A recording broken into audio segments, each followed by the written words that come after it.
Hello guys, kamusta po kayo? Welcome po sa Pinoy Twins Tarot. Mag-read po ako ngayon ng weekly bonus para sa inyo mga earth sign. Pasensya na, nahuli yun sa inyo dahil busy ako sa trabaho ko. Ngayon lang ulit nagkaroon ng time magbasa, okay? Kaya nahuli yun sa inyo earth sign.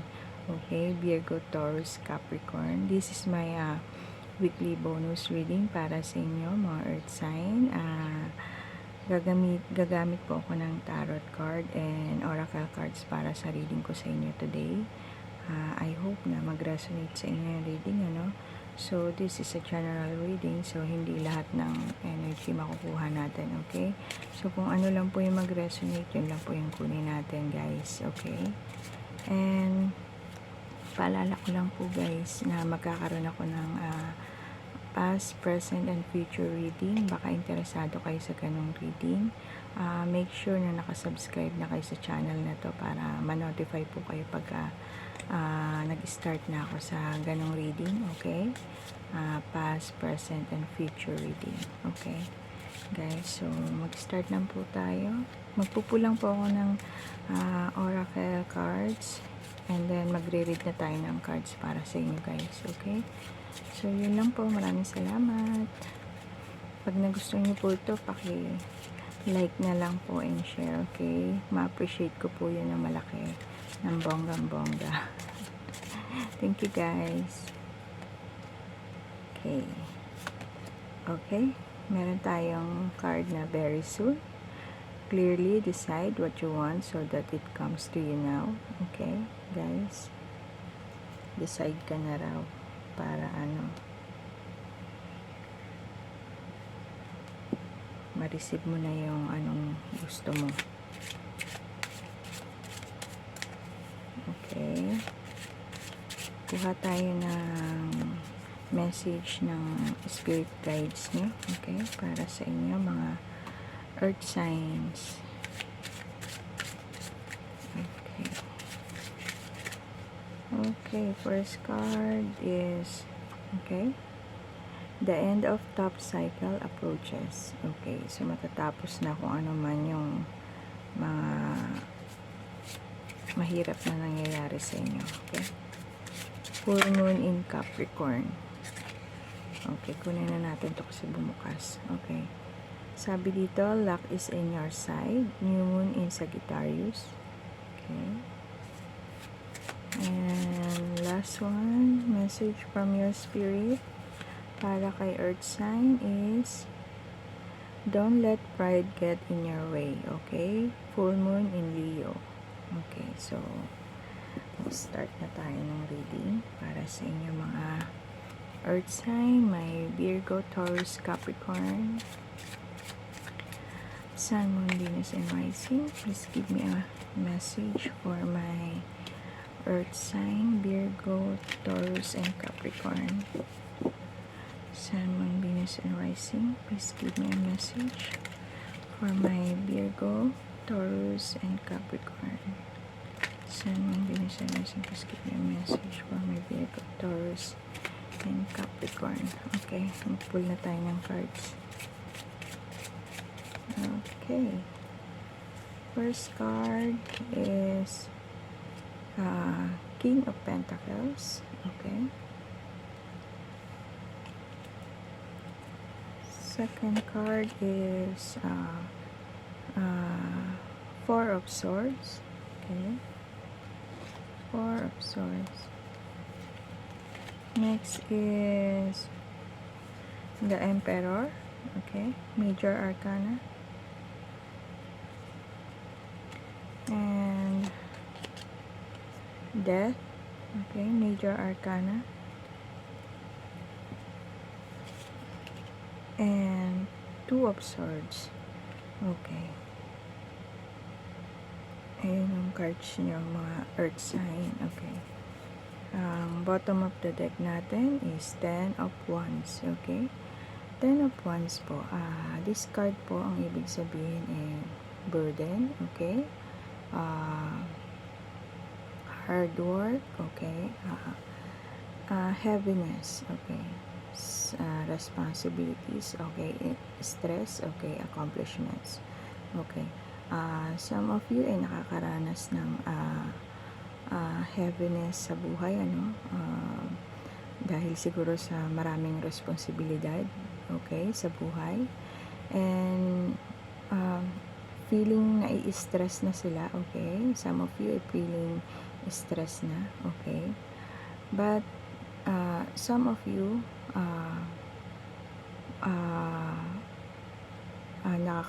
ano na ng accomplishments sa life nila. Some of you kasi hindi naman kayo para-parehas lahat, okay. So yun lang, some of you nakakaranas ng heaviness dahil sa mga responsibilities na ginagampanan nila sa buhay nila ngayon, and some of you na-stress na, feeling burdens na sila, no. And then some of you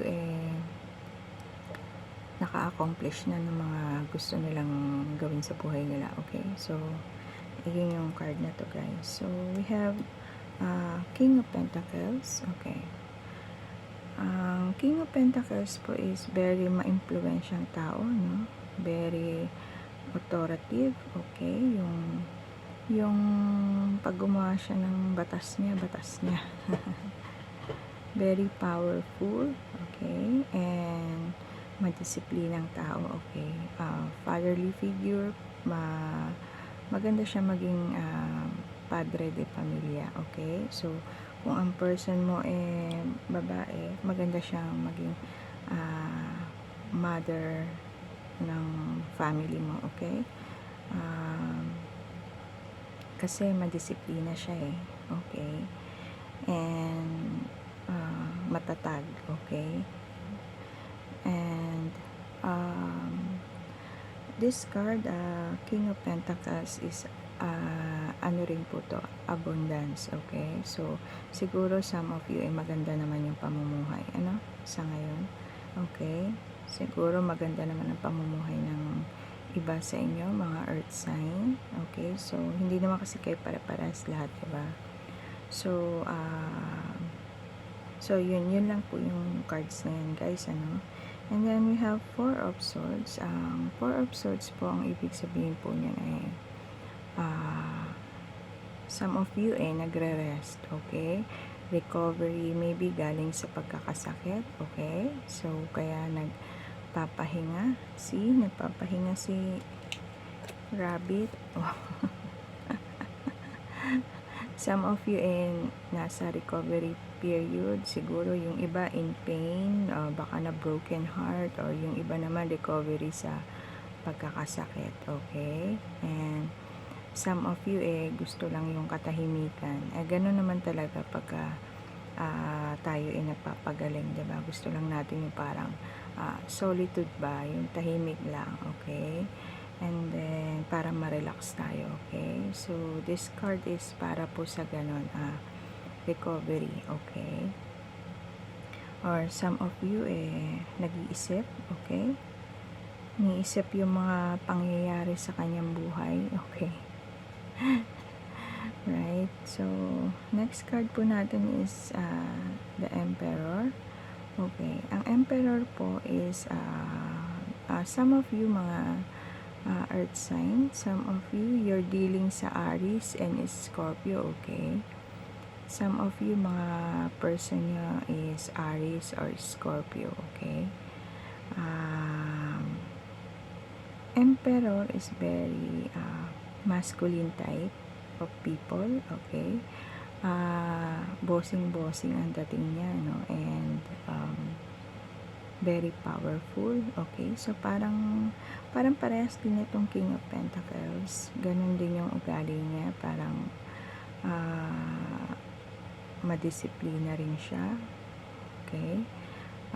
Bossing nga siya, umasta. Diba? Authoritative, yung siya yung nagbibigay ng batas sa bahay ninyo na para siya yung susundin, ganon.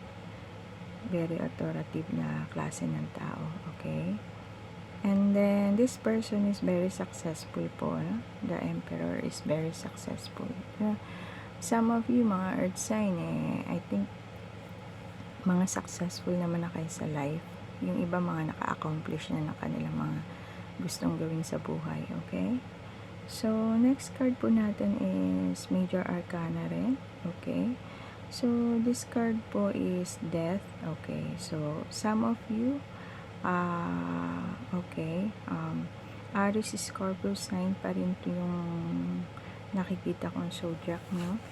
So, this card, yung Death po is transition, okay? Or transmission. Transformation, I mean. Some of you, may mga pagbabago na nangyari, okay? So, kung yung iba medyo salbahe mga nakaraan, ngayon, some of you, mga earth sign, mga nagbago na kayo, no? And then, kasi, siguro kasi meron na tayong naranasan na hindi maganda, so parang natuto na tayo, no? So, kaya nagbago, ganon. Some of you naman may mga new beginnings, okay? So, kung may ending, halimbawa, nag-end yung relationship, may new beginning ka naman. So, cheer up pa rin, And then, new beginning siguro sa trabaho, kung nawalan ka ng trabaho, new beginning, dahil magkakaroon ka na ulit ng trabaho, diba? So, sa mga, naman, sa business, ganon. Kung yung iba, nag-start pa lang ng business, earth signs, some of you, Virgo, Taurus, Capricorn, nag-start pa lang ng bagong business, or siguro yung iba naman, some of you, nag-start ng bagong family, okay? So, mga bagong mag-asawa, okay? So, yung karelasyon nyo ngayon, kung dati hindi maganda, tapos, diba, mostly naman yung iba naman nahiwalay, no? So, some of you nag-start na sa bagong family, siguro sa napili niya ngayon, dahil hindi siya naging successful sa dati niyang karelasyon, okay? So, yun, new beginning, okay? Yung ibig sabihin ng death natin, okay? And then, the last card is Two of Swords. Ang Two of Swords po, ito yung nakapag-decision na kayo. Okay? And then, ito po yung parang, yung some of you, malakas ang intuition ninyo, no? Kapag nakapag-decide kayo, yun na, okay? So, maganda rin yun, kasi pangit naman yung decision na pabago-bago, hindi maganda, diba? So, some of you, ganun yung ugali niya, no? And then, some of you, may mga blockages, okay? So, blockages siguro sa sarili, I mean, yung feeling na minsan parang feeling down ka, laging feeling negative. So, blockages sa natin, kaloob-looban. Yung mga ganon. So, mas maganda po sa inyo mag-meditate kayo, no? Makinig po kayo ng mga inspirational na sa YouTube, okay? Makakatulong po sa inyo yan. Tsaka yung mga music na nakakakalma, okay? And pray po para matanggal yung blockages natin, no? Mag-meditate po kayo, okay? So, yung iba naman, blockages siguro sa mga work, okay? So, yun lang guys, yung ating nakita sa cards na to, okay? So, very nice naman yung ugali ng person na nandito. Itong King of Pentacles, madisiplina naman, very abundance, okay? Successful in life naman tong person na to, okay? Some of you, successful and na-accomplish na yung mga gusto nilang gawin. So, yung iba naman may mga stress, okay, heaviness na nararamdaman dahil sa responsibilidad. Try nyo pong yung mag-relax din. Gala-gala din kayo or libangin nyo yung sarili nyo kasi kasama sa life talaga yung yung makaramdam tayo ng ganon para tayong yung para na tayong na-stress, 'di ba? Parang sobrang bigat na minsan pagka iniisip mo yung problema. Pag nakafocus ka kasi sa problema, lalo mo siyang mararamdaman, lalong mabigat, 'di ba? So habang nandiyan yung problema at hindi pa natatapos, gawin mo rin sa sarili mo na parang kontrahin mo siya. Maglibang ka rin, okay? Para hindi naman ganun ka-heavy na yung nararamdaman mo. Pero hindi mo mamamalayan, natatapos na pala, okay? So, tingnan mo tong card na to, okay? Very soon, okay? So, you need to clearly decide what you want. Sabi, para it comes to you now, okay? So, yun guys, yung mga nararamdaman ninyo na heaviness, siguro kailangan pag-isipan nyo na ng maigi, no? Pero kasi meron din kayong ng spirit guides nyo. The end of a top cycle approaches, okay? Meaning matatapos na yung pinagdadaanan nyo, guys. So, yun lang. So, yung iba naman, wala naman kasi pinakita dito sa basta meron lang mga successful, mga person na successful, abundance, yung kalagayan, mga madisiplinang tao. Okay, so yun lang naman pong pinakita dito. Kung sa mga nag-end naman, pag may end, may new beginning, guys. Kaya wag kayong mawala ng pag-asa, okay? So, ganun lang, guys. Mag-pull na po tayo ng cards ay ng letters para sa inyo, mga earth sign. Baka makaresonate kayo dito sa letters. May bumagsak na isa. Pull na po tayo ng letters, okay?